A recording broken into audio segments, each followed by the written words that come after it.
오늘 우리에게 주시는 하나님의 말씀은 창세기 37장 3절에서 6절 말씀입니다. 구약성경 57쪽에 있습니다. 창세기 37장 3절에서 6절 말씀 구약성경 57페이지에 있습니다. 한 절씩 이렇게 교독하겠습니다.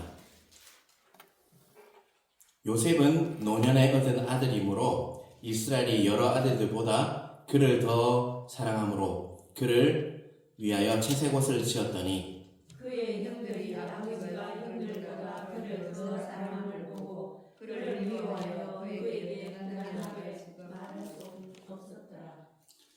요셉이 꿈을 꾸고 자기 형들에게 말하매 그들이 그를 더욱 미워하였더라. 6절 같이 읽겠습니다. 요셉이 그들에게 이르되 청하건대 내가 꿈을 들으시오. 아멘. 여러분은 평소에 꿈을 꾸고 계십니까? 네. 꿈을 꾸고 계십니까? 여기서 꿈이라는 말은 매우 다양한 뜻을 가지고 있습니다. 첫째로 잠자는 동안 생시와 마찬가지로 이렇게 체험하는 여러 가지 현상을 또 꿈이라고 하죠. 꿈을 꾼다 라고 말합니다. 또 둘째로요, 인생은 한낱 꿈에 지나지 않는다 라는 말에서 꿈은요, 덧없는 인생을 말할 때 꿈을 꾼다라고 얘기하죠. 또 셋째로요, 내 꿈은 대한민국의 통일이다라는 말에서 꿈은요, 바로 실현시키고 싶은 바람이나 이상을 말합니다. 오늘 본문의 주제는요, 오늘 본문을 보면서 맨 끝에 5절에 보면 이렇게 얘기하죠. 내가 꿈을 들으시오 라고 이야기할 때 뭔 꿈일까요, 여러분? 실현하고 싶은 바람이나 이상을 말하는 것이겠죠. 오늘 본문의 주제는 세 번째 제가 꿈으로 이야기했는데요. 이것을 영어로 뭐라고 할까요, 여러분? 영어로 드림이라고 하겠지만 다른 말로 비전이라고 합니다. 비전은요, 장래에 대한 바람이나 이상을 말하고요. 비저너리는 뭘까요, 여러분? 꿈을 꿈꾸는 사람을 비저너리라고 말합니다. 오늘 본문은요, 본문의 주인공은 요셉입니다. 요셉은 꿈꾸는 사람이었습니다. 요셉은요, 아들을 낳고자 몸부림쳤던 라헬의 꿈의 그 결실이라고 할 수가 있습니다. 라헬은요, 남편 야곱의 사랑을 받았으나 어떻게 했죠? 아기를 낳았을까요? 처음에 낳지 못했죠. 그래서 반면에 남편의 총애를 받지 못했던 레아는 어떻게 했어요, 여러분? 레아는 한번 잠자리를 해도 아들을 쑥쑥 잘 낳았습니다. 그에 비해서 라헬은요, 정말 아들을 원했지만 아들을 주지 않았어요. 바로 레아가 낳은 아들들이 누구예요? 로벤, 시몬, 레위, 유다가 바로 레아가 낳은 아들입니다. 그리고 반면에 라헬은요, 도저히 아기를 잉태하지 못했어요. 시기가 이렇게 불같이 일고 또 남편에게 앙탈을 부리지만 소용이 없었습니다. 그래서 라헬이 여종 누구를 보내죠? 자기 남편에게 진짜 죽기보다 싫은 비라를, 여종 비라가 누구를 낳게 됩니까? 단과 납달리를 낳게 됩니다. 이에 질세라 또 레아는 누구를 보내죠? 남편에게 여종 실바를 또 보내죠. 그래서 그가 낳은 아들이 갓과 아셀입니다. 그래서 총 야곱은 몇 명의 아들을 낳았을까요? 라헬을 12명인데 결국 라헬이 10명 라헬이 아들을 낳지 못하는 동안 몇 명을 낳았죠? 10명의 아들을 낳았죠. 여전히 그런데 라헬은요, 아기를 가지지 못했어요. 여러분, 그 심정을 여러분 이해하시겠습니까, 여러분? 그는요, 라헬은 하나님께 어떻게 했을까요? 때를 쓰면서 아마 기도에 매달렸을 것입니다. 드디어 하나님께서 라헬을 어떻게 여겼을까요? 불쌍히 여기셔서 태의 문을 열어주셨습니다. 그래서 낳은 아들이 누굽니까, 여러분? 바로 요셉이라는 것입니다. 그래서 결국 요셉은요, 그 라헬이 꿈꿨던 결실이라고 할 수가 있죠. 그죠? 그렇듯이 야곱과 라헬은요, 하나로 또 만족할 수가 없었어요. 그래서 낳은 아들이 누구입니까? 베냐민이죠, 베냐민. 그죠? 그 요셉의 이름은요, 이런 뜻입니다. 하나님께서 더하실 것이다. 하나님께서 더하실 것이다라는 뜻이 요셉이라는 이름입니다. 그 소원대로 하나님께서는 베냐민이라는 아들을 주십니다. 그런데 그 베냐민을 낳다가 누가 죽게 돼요? 라헬이 난상 끝에 베냐민을 낳고 라헬은 죽고 말았습니다. 이렇게 어렵게 태어난 요셉은요, 바로 꿈꾸는 자였습니다. 라헬이 꿈꿨던 결실이고 그 자신도 꿈꾸는 자였다는 것을 잊지 마시길 바랍니다. 자, 오늘 그 본문은 잊지는 않았는데요. 창세기 37장 1절 2절을 한번 보겠습니다. 야곱이 가나안 땅 곧 그의 아버지가 거류하던 땅에 거주하였으니 야곱의 족보는 이러하니라. 요셉이 17세의 소년으로서 그의 형들과 함께 양을 칠 때에 그의 아버지의 아내들 비라와 실바의 아들들과 더불어 함께 있었더니 그가 그들의 잘못을 아버지께 말하더라. 자, 2절 앞부분을 보면 요셉이 몇 살이라고 이야기하고 있죠? 17세의 소년이라고 이렇게 이야기하고 있습니다. 이것이 바로 요셉이 처음 이렇게 창세기에 등장하는 장면이거든요. 요셉의 이야기는 몇 살부터 등장합니다. 요셉이 몇 살 때부터 딱 시작되죠? 17세. 17세부터 이렇게 시작됩니다. 그렇다면 왜 16세까지 이야기는 생략하고 17세부터 이렇게 요셉의 이야기를 시작하고 있을까요, 여러분? 바로 그것은요, 바로 요셉이 17세에 꿈과 관련이 있습니다. 요셉의 꿈, 그것이 성경의 관심사였고 하나님의 말씀의 관심사였고 요셉의 삶이 시작된다라고 할 수 있습니다. 다시 말하면 요셉의 삶은요, 뭘 꾸는 순간 시작됐다는 말이에요, 여러분. 꿈을 꾸는 순간 시작되었다는 것입니다.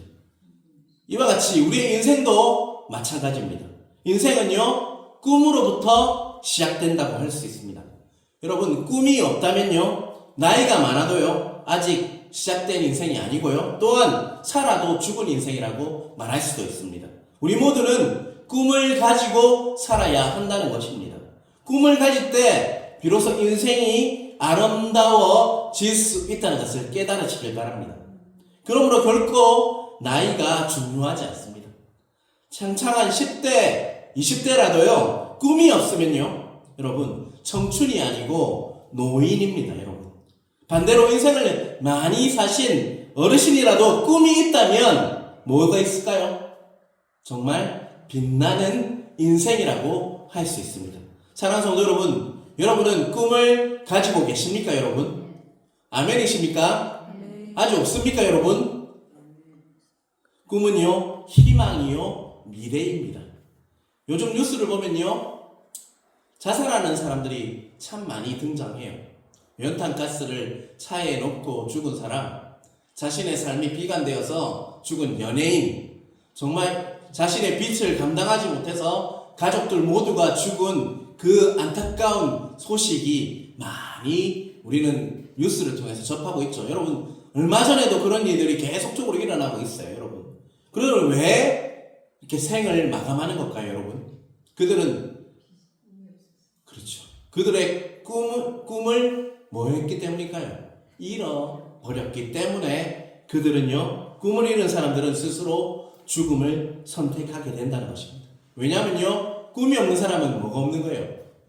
내일이, 미래가 없다고 여기기 때문에, 그렇기 때문에 꿈을 가지지 않으면 비가 날 수밖에 없고 미래가 없다, 내일이 없다고 여기기 때문에 죽음을 선택하는 것입니다. 이런 마음이 있겠죠. 내가 살아보면 뭐 하겠노?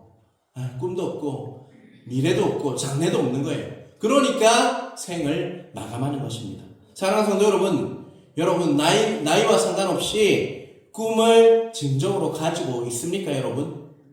어린 사람과 나이 드신 분 아무 상관없이 꿈이 없다면요, 없으시다면 하나님으로부터 오는 꿈을 가지시길 바랍니다. 또한 만약 있으시다면요, 그 꿈을 하나님 안에서 이루어 나가시고 성취하시길 바랍니다. 꿈을 가지고 있는 것이 바로 우리가 소망을 가지고 있는 것이고, 그 소망을 가지고 있는 자가 하나님만을 바라보며 기도하며 살아갈 수 있다는 것을 꼭 기억하시길 바랍니다. 3, 4절을 보겠습니다. 요셉은 노년에 얻은 아들이므로 이스라엘이 여러 아들들보다 그를 더 사랑함으로 그를 위하여 채색옷을 지었더니 그의 형들이 아버지가 형들보다 그를 더 사랑함을 보고 그를 미워하여 그에게 편안하게 말할 수 없었더라. 야곱은 12아들 중에서 누구를 가장 사랑했습니까, 여러분? 요셉을 가장 사랑했습니다. 그 이유를 3절 앞부분에는 뭐라고 하고 있죠? 3절 앞부분에 보면 뭐라고 이야기하고 있죠? 그를 사랑한 이유가 뭡니까, 여러분? 그렇죠. 요셉은 노년에 얻은 아들이므로 그를 사랑하고 있다라고 설명하고 있습니다. 그때 야곱이 몇 살일 것 같아요, 여러분? 17세가 이라니까 막 중년같이요. 91세 때 낳은 아들이 바로 야곱입니다. 그러니 얼마나 귀하게 여겼겠어요. 저도 늦게 결혼한 편인데 아들들이 참 귀하게 여겨졌거든요. 91세 정말 또 누굽니까? 그 아내가 그 누구로부터 나온 아들이에요? 자기가 정말 사랑했던 라헬로부터 나온 아들이기 때문에 더욱 사랑했죠, 요셉을. 그래서 그를 위해서 무엇을 주었다고 하고 있죠? 그렇죠. 채색옷을 입혔습니다. 채색옷은요, 길이가 이렇게 길다, 이렇게 좀 옷이 긴 옷이 있잖아요. 드레스처럼 길고 소매가 이렇게 길었던 옷이었어요. 또 좋은 실로 술을 놓아서 남들이 보기에도 너무나도 멋져 보이는 옷이 바로 그 당시 특별한 사람만이 입을 수 있는 옷이 뭐라고요? 바로 채색옷이었습니다. 그러나 요셉이 아버지의 그 채색옷을 입고 아버지의 야곱의 사랑을 독차지하면 할수록 어떤 일이 일어났을까요? 형들은 그 야곱을 어떻게 했을까요? 더 좋아했을까요? 더 미워했죠. 미움을 받는 원인도 바로 채색옷, 아버지의 편애였습니다. 더구나 그 가정에 상속자들이 입는 무엇을 입었어요? 채색옷을 입었으니 그 시기와 질투는요, 상상을 초월한 것이라고 할 수 있습니다. 게다가 2절 끝부분을 보면요, 뭐라고 얘기하고 있죠? 그가 그들의 잘못을 아버지께 말하더라. 이건 뭐예요, 여러분? 형들의 잘못을 어떻게 한 거예요? 지적했던 것이죠. 그런 부분이 나오는 걸 봤을 때, 안 그래도 미운데 형들의 잘못을 자꾸 옳은 소리 하니까 어떻게 했을까요? 더 미워하게 되는 결과를 가져왔다는 것입니다. 요셉은 어려서부터 불의에 대해서 타협하거나 이렇게 그러지 않았어요. 그는 아주 뭐한 성품인 것 같습니까, 여러분? 강직한 성품이고 또 어떤 성격인 것 같아요? 솔직한 성품을 가진 사람이 바로 요셉이었습니다. 그렇다 보니 4절 끝부분을 보면요, 그를 미워하여 그에게 뭐라고 얘기하고 있습니까? 편안하게 말할 수 없었더라. 이렇게 얘기하고 있는데 이 원어로 보면요, 직역하면 그에게 샬롬이라는 말을 하지 않았다라고 직역할 수 있습니다. 샬롬이 뭐예요, 여러분? 그 지역에 뭡니까? 인사말이에요, 인사말. 샬롬. 아랍에서는 샬람 알리쿰 이렇게 하듯이 우리나라는 뭐라고 합니까? 안녕하십니까? 할 때 그 안녕, 평강, 평안이란 말을 하지 않는다. 이 말은 뭐예요? 평소에 형들이 샬롬이라는 말을 하지 않는다는 말은 그 사람에게 인사조차도 건네지 않을 정도로 그 형들과 요셉의 사이가 어떻다는 거예요? 소원했다. 관계가 멀었다. 관계가 좋지 못했다라고 이야기하고 있습니다. 5절에서 10절까지는 이렇게 미운 털이 이렇게 박힌 요셉이 꿈 이야기를 하는데요. 그 꿈의 내용도 여러분 형들이 좋아할 만한 내용인가요, 여러분? 아니죠. 뭐라고 합니까? 요셉의 자신에게 그 꿈이 어떤 내용이에요, 여러분? 형들이 자신에게 뭐 했다는 꿈입니까, 여러분? 그렇죠. 절을 했다. 여러분, 안 그래도 미워 죽겠는데 그 꿈 내용까지 어떻습니까, 여러분? 미워 죽겠는 거예요, 여러분. 여러분, 미운 사람들은요, 자꾸만 미워하게 됩니다. 그래서 제가 저번 설교에 이야기했죠. 절대로 입으로 내뱉지 마십시오, 여러분. 그러면 더 미워집니다. 그리고 싫어하는 마음을 이렇게 자꾸 확인하려고 하지 마세요. 그러면 그럴수록 이 사람이 하는 말까지 다 미워요, 여러분. 그래서 꼭 그것을 지키시길 바랍니다. 가뜩이나 미워 죽겠는데 형들이 보기에 더 정말 얄미운 행동만 하는 것이 바로 요셉이었습니다. 형들은 견딜 수가 없었고 어떻게 합니까? 결국 형들이 어떻게 합니까? 동생을 죽이려고 모의까지 하죠. 이렇게 의논을 했다는 거예요. 결국 형들이 누구에게 팔아넘깁니까? 미디안 사람에게 요셉을 몇 냥에 팔아요? 은 20냥에 팔아버리고 말았습니다. 이렇듯 꿈이 클수록 여러분 무엇이 또 따라올까요, 여러분? 시련도 따라오게 되어 있다는 것입니다. 꿈은 시련에 의해서 더 이렇게 연그러 가는 것이 바로 꿈이라고 할 수가 있습니다. 마치 포도송이가요, 여름에 장마와 폭염을 이렇게 견뎌낼 때 뭐가 높아질까요, 여러분? 당도가 높아진다고 합니다. 저도 농사를 안 지어서 그런데 그 농사 짓는 사람들이 이렇게 달달한 과일들은요, 폭풍이 지나고 장마가 지나고 더운 여름을 지나야지 그 당도가 더 높아지듯이 시련이 두렵다고 꿈을 꾸지 않는다면요, 아무것도 이룰 수가 없는 것이 바로 우리의 인생이라고 할 수 있습니다. 비난이 두려우면요, 일을 안 하면 됩니다. 하지만 그런 사람에게는 하나님의 상급이 없다는 것입니다. 그러므로 꿈쟁이는요, 시련을 두려워하지 않아야 합니다. 그 시련을 두려워하지 않는다는 것은요, 남의 눈을 의식하는 것이 아니라 하나님만 바라보며 하나님이 주신 꿈만 바라보며 비전어리 꿈을 가진 자로서 살아가야 한다는 것입니다. 진정한 꿈쟁이는요, 그래서 꿈을 위해서 뭐 하게 될까요, 여러분? 기도할 수밖에 없죠. 꿈을 꾸며 클수록 시기하고 질투하는 사람들이 더 많이 나타날 수 있어요, 여러분.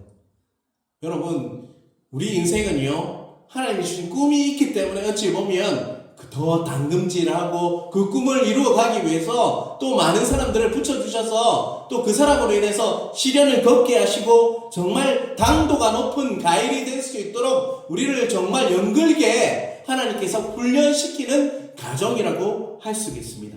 하나님께 부르짖어 기도하면 주님께서 어떻게 하시죠, 여러분? 인도하여 주시죠. 왜냐하면 바로 그 꿈이 어디로부터 잉태된 것입니까, 여러분? 그 꿈은 어디로부터 온 겁니까? 바로 하나님이 주신 비전, 하나님이 주신 꿈이기 때문에 우리가 부르짖어 기도하면요, 주님께서 도와주실 것입니다. 하나님께로부터 온 것이기 때문입니다, 여러분. 주님, 저에게 주님의 크신 능력과 크신 권능으로 그리고 저로 하여금 주의 일을 이룰 수 있는 능력을 허락하여 주십시오라고 이렇게 기도할 때 그 꿈이 하나님으로부터 온 것이기 때문에 하나님이 주시는 그 꿈을 잉태하기 위해서, 정말 연결게 하기 위해서 하나님께서는 우리를 도와주시고 우리와 함께하여 주셔서 그 꿈을 친히 이루어 가신다는 것을 잊지 않으시는 여러분 되시길 바랍니다. 그러한 은혜가 각자에게 있으시길 주님의 이름으로 축원합니다. 6절을 보겠습니다. 요셉이 그들에게 이르되 청하건대 내가 꾼 꿈을 들으시오. 요셉이 바보천치가 아니라면요, 한번 꾼 꿈 이야기를 한 다음에 어떤 반응이 왔다는 걸 잘 알 수 있잖아요. 그러면 형들이 미워하니까 안 해야 되잖아요. 그런데 요셉은 어떻게 했습니까? 6절 끝에 보면 내가 꾼 꿈을 뭐라고 하고 있죠? 들으십시오. 이렇게 얘기하고 있죠. 겁도 없어요. 맞죠? 요셉은요. 형들이 미워하는 것은 분명히 알 건데도 그는 왜 이렇게 꿈을 이야기하고 있을까요, 여러분? 꿈쟁이가 왜 꿈을 이야기하고 있을까요? 그 꿈은 하나님이 주신 거기 때문입니다. 그래서 어떻게 해야 된다는 거예요? 선포해야 한다는 것입니다. 그는 비전을 형들이 뭐라고 하든 비전을 선포한 것입니다, 여러분. 들을 귀 있는 자는 들을지어다라고 외친 것입니다. 안 듣는 것은 그쪽의 책임이고 외치는 것은 누구 책임이라고요? 내 책임이다 라면서 그는 꿈을 선포했습니다. 때를 얻든지 못 얻든지 우리는 복음을 외쳐야 하듯이 우리가 가진 꿈이 하나님부터 잉태된 그 꿈이 있다면 어떻게 해야 될 것 같습니까, 여러분? 선포해야 합니다, 여러분. 그럴 때 그 꿈이 더욱더 구체화된다는 것을 잊지 마시길 바랍니다. 저 하나님이 주시는 마음이 있으면 항상 나눕니다. 왜요? 그거는 하나님부터 오는 것을 확신하고 신뢰하기 때문입니다, 여러분. 요셉의 꿈을 듣는 형들에게는 마치 그 꿈이 뭐같이 들렸을까요? 개꿈같이 들렸겠죠. 황당무계한 그런 이야기같이 들렸지만 요셉은 아랑곳하지 않고 뭐 했습니까? 선포했습니다. 여러분 기도하시다가 또 말씀을 읽다가 하나님이 주신 꿈이 잉태되었다면 어떻게 해야 할 것 같습니까? 내만 꼭 간직하고 내만 알아야지 이렇게 해야 될 것 같습니까? 목장 모임과 우리 공동체의 정말 친한 동료들과 그 꿈을 나누시길 바랍니다. 그 꿈을 나누고 선포하시길 바랍니다. 요셉의 꿈은 형들이 담을 수 없는 큰 꿈이었습니다. 현실적으로는 도무지 이해할 수 없는 하나님의 미래를 담고 있는 꿈이었습니다. 20년 후에 그 꿈이 뭘 어떻게 합니까? 가족을 구원하죠. 또 400년 후에는요, 그 꿈으로 인해서 민족을 깨우고 민족을 구하는 꿈이 바로 그 꿈이었다는 것입니다, 여러분. 어찌 형들이 그것을 담을 수 있었겠습니까? 그러나 그런 꿈을 하나님께서 누구에게 주셨습니까? 요셉에게 주셨습니다. 아버지도 알 수 없었던 그 꿈을 요셉에게는 주셨다는 것입니다. 그래서 요셉은 보고 들은 것을 말하지 않을 수가 없다는 것입니다. 여러분, 하나님이 주신 진정한 꿈이 있다면요, 말하지 않고는 그렇게 베길 수가 없어요, 여러분. 하나님이 정말 내 마음에 그것을 꿈을 심어주셨다면 정말 마음이 어떨 것 같습니까, 여러분? 타는 듯이 이 말을 안 하면 안 될 것 같은 마음이 든다는 것입니다. 여러분, 그러한 경험을 해보셨습니까, 여러분? 만약에 해보시지 않았다면 그런 꿈을 잉태하시는 여러분 되시길 간절히 바랍니다. 사랑하는 성도 여러분, 하나님께서 주신 꿈이 있습니까? 다시 한번 묻겠습니다. 그렇다면 듣는 사람이 황당하다고 여길지라도 상관하지 마시고 외치십시오. 그리고 그것을 선포하시길 바랍니다. 하나님께서 주신 꿈은 반드시 어떻게 됩니까, 여러분? 이루어지긴다는 것을 잊지 마시길 바랍니다. 우리가 선포할 때 그 꿈은 더 구체적으로 구체해야 됩니다. 자, 레위기 26장 8절 제가 한번 읽어보겠습니다. 레위기 찾으실 분들은 찾아주시면 좋겠습니다. 레위기 26장 8절 말씀입니다. 너희 다섯이 백을 쫓고 너희 백이 만을 쫓으리니 너희 제득들이 너희 앞에서 칼에 엎드려질 것이며. 여러분, 이 말씀은요 20배, 100배의 능력을 약속하신 말씀입니다. 여러분. 저는 이 말씀을 읽으면서 우리 하양중앙교회의 다음 세대 위에 이런 역사가 있길 선포합니다, 여러분. 제가 선포했기에 이루어질 줄 믿습니다. 왜요? 그 꿈은 누구로부터 오는 거기 때문이요? 하나님으로부터 오는 내 마음속에 잉태된 그 꿈이기 때문입니다. 그리고 이렇듯 리더십에 있어서 중요한 부분은요, 꿈을 여러 명에게 공유할 수 있도록 나누는 것입니다, 여러분. 꿈을 선포함으로 꿈을 더 구체화하고요, 정말 타인과 꿈을 나눌 때 어떤 일이 일어납니까, 여러분? 그 사람 또한 그 꿈을 자신의 것으로 잉태하게 되는 거예요. 그리고 그 꿈을 위해서 뭐 할까요? 같이 기도하게 되는 거죠. 공동체는 그렇게 나아가야 한다는 것입니다. 그래서 한 사람의 비전너리가 너무나 중요한 거예요. 꿈을 가진 자가 너무나도 중요하다는 것입니다. 리더십을 가진 자는 그 꿈을, 하나님으로부터 오는 꿈을 가지고 그것을 선포해야 합니다. 그리고 나만 가지고 있는 것이 아니라 그 공동체가 그 꿈을 향해서 함께 갈 수 있도록 나아가는 공동체가 바로 교회 공동체라는 것을 잊지 않으시는 여러분 되시길 간절히 바랍니다. 조금 전에도 저는 나눴습니다. 다음 세대에 30배, 60배, 100배, 1000배 역사에서 하나님이 쓰시는 귀한 교회가 되길 주님의 이름으로 축원합니다. 10절, 11절을 보겠습니다. 그가 그의 꿈을 아버지와 형들에게 말하매 아버지가 그를 꾸짖고 그에게 이르되 내가 꾼 꿈이 무엇이냐? 나와 내 어머니와 내 형들이 참으로 가서 땅에 엎드려 내게 절하겠느냐? 그의 형들은 시기하되 그의 아버지는 그 말을 간직해 두었더라. 11절 끝에 보면 자기 아버지가 뭐 하고 있다고 이야기하고 있어요? 그 꿈을 간직했다라고 이야기하고 있습니다. 요셉의 꿈을 아버지와 형들에게 말할 때 형들은 시기하고 미워하며 이를 갈았죠. 그런데 아버지는 겉으로는 야단을 쳤지만 그 마음, 속으로는 그 말을 어떻게 했다고요? 간직했다. 이 말은 뭡니까? 마음에 자신도 그 꿈을 잉태했다 이 말이에요. 여러분. 꿈쟁이는 외롭고 고독합니다. 그렇지만 누군가는 반드시 그 꿈을 이해해주는 사람들이 있다는 것이, 그게 바로 진짜 동력자예요. 여러분. 내가 꾼 꿈을 같이 나누고 같이 공유하고 기도할 수 있는 존재가 우리 공동체 안에 있다면 진정한 공동체가 정말 이렇게 동력자들로 채워지는 역사가 있다는 것이죠.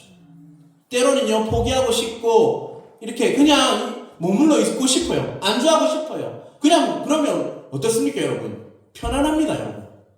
그냥 있는 그대로 하면 정말 편합니다. 하지만 왜 가만히 있지 못할까요 여러분? 하나님이 주신 꿈이 내 마음에 잉태되어 있기 때문입니다 여러분. 그러면 그 꿈이 잉태되었다면 나누고 같이 기도할 때 그 꿈은 어떻게 될까요 여러분? 반드시 이루어진다는 거 잊지 마시길 바랍니다. 여러분, 공동체가 그렇게 흘러가야 합니다. 설교는요, 하나님이 주신 꿈을 나누는 시간입니다. 여러분. 그럴 때 여러분은 그 꿈을 같이 공유할 때 어떻게 할까요? 자신의 꿈으로 이렇게 취하시길 바랍니다. 그럴 때 그 꿈은요, 나만의 꿈이 아니라 우리 공동체의 꿈이 되고, 그 꿈은 하나님께서 하나님의 적당한 때와 시기에 반드시 이루어지는 꿈이 된다는 것 꼭 기억하시길 바랍니다. 라이트 형제가요, 하늘을 나는 꿈을 꾸고 불과 10초 비행을 했어요. 그런데 최초로 그 10초를 비행했던 그 꿈이요, 수많은 사람들이 어떻게 됐습니까 여러분? 그 꿈을 따르는 사람들이 생겼어요. 결국은 지금은 어떻죠? 그 꿈을 따랐던 사람들을 시작으로 지금은 어디도 갑니까? 달나라도 정복하고 다른 우주여행을 준비하고 있어요. 라이트 형제가 꾸었던 그 꿈 때문에 그 꿈이 이루어졌다고요. 또 일본의 삿포로 농업대학에서 성경과 식물학을 가르쳤던 윌리엄 클라크 선교사가 8개월간 있다가요, 갈 때 한 설교가 있어요. 그게 뭐냐면, 청년이여 야망을 가지라라는 설교를 듣고요, 그 일본의 우치무라 간조라는 사람이요, 꿈을 가지게 되었고, 그 사람이 정말 일본 기독교의 그 영적인 지주가 되었습니다. 영적인 리더가 되었다는 것이죠. 그는요, 많은 그 사람을 시작으로 전 불모지와 같은 일본의 우치무라 뭐라고요? 간조를 시작으로 많은 이렇게 일들이 일본에 시작되었다는 것입니다. 또 마틴 루터킹 목사는요, 1963년 8월 23일 흑인 노예 해방 100주년을 맞아서 수도 워싱턴에서 평화 행진을 펼치면서 이런 설교를 합니다. 뭐냐? I have a dream. 내가 꿈을 가지고 있습니다. 라는 설교를 했어요. 루터킹 목사는요, 이 연설을 통해서 미국이 흑백 차별이 없는 참된 자유의 나라가 되는 꿈을 가질 것이라고 외쳤습니다. 한번 제가 읽어보겠습니다. 그 설교문은요, 영어로 안 읽을게요. 나의 친구들이여, 오늘 내가 여러분들에게 말하고자 하는 것은요, 현재 온갖 어려움과 좌절에도 불구하고 나에게는 아직 꿈이 있다는 것입니다.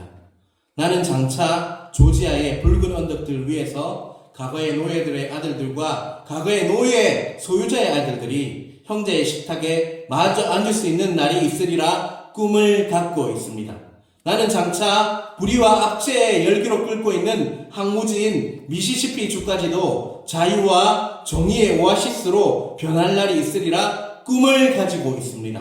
나는 4명의 어린아이가 장차 그들의 피부 색깔에 의해서가 아니라 그들의 성격 내용에 의해서 판단받는 나라에서 살게 되리라는 꿈을 가지고 있습니다.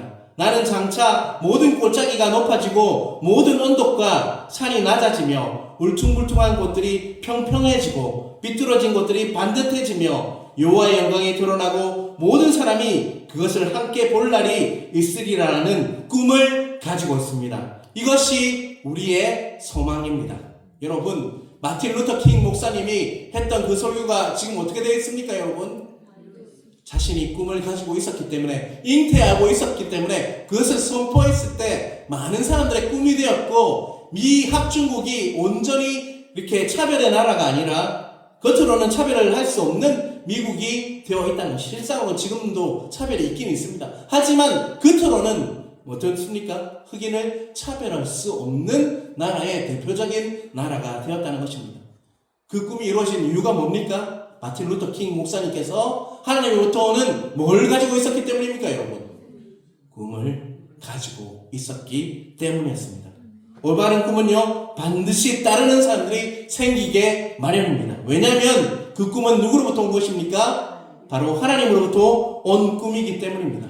그래서 여러분, 꿈을 가지고 있다면 접지 마시길 바랍니다. 상황과 환경이 있다고 그것에 휘둘리는 것이 아니라 그 꿈을 간직하고 나누고 선포하고 그것을 온전히 기도할 때 언젠가는 하나님께서 그 꿈을 이루어 주실 줄 믿습니다. 꿈을 절대로 접지 마시길 바랍니다.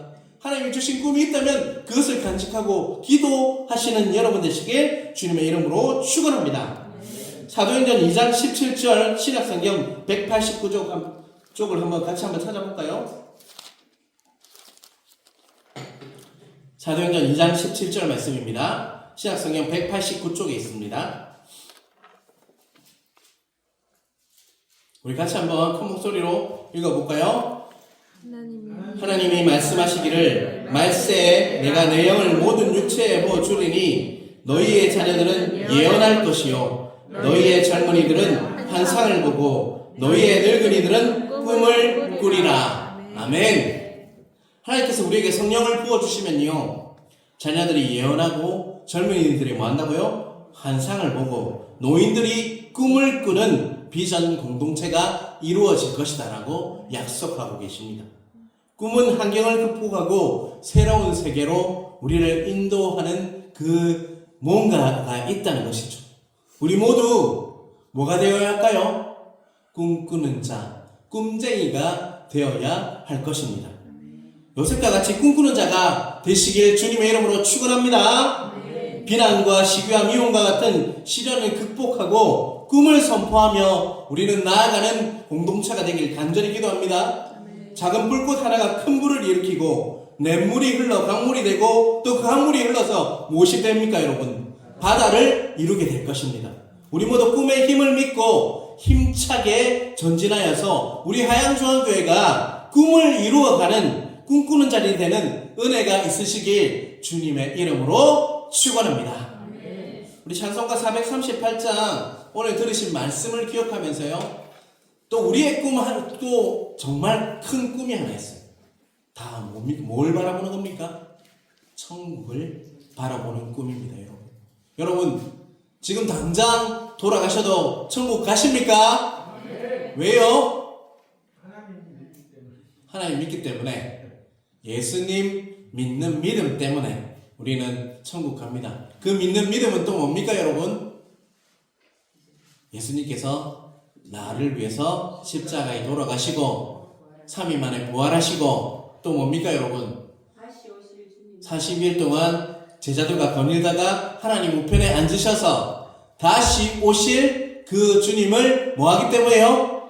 믿기 때문에 우리는 다 천국 간다는 거 잊지 않으시는 여러분 되시길 간절히 바랍니다. 내 영혼이 은총 입어 우리 함께 큰 목소리로 찬양하도록 하겠습니다.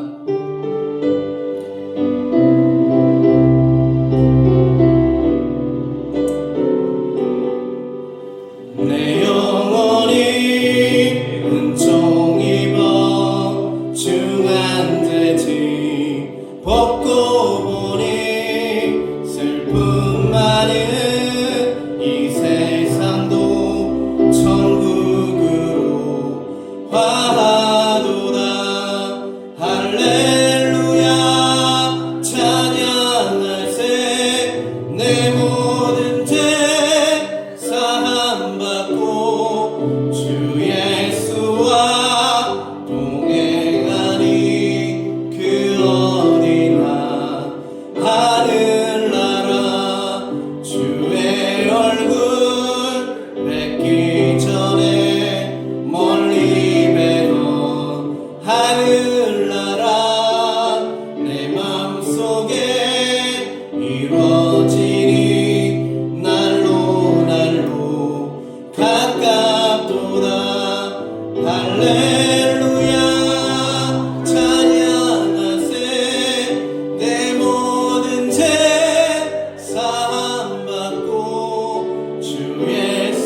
예수와 동행하니 그 어디나 하늘나라 높은 산이 거친 들이 조막이나 궁궐이나 내 주 예수 모신 곳이 그 어디나 하늘나라 할렐루야 찬양하세 내 모든 죄 사함받고 주 예수와 동행하니 그 어디나 하늘 1절 한 번만 더 부르겠습니다.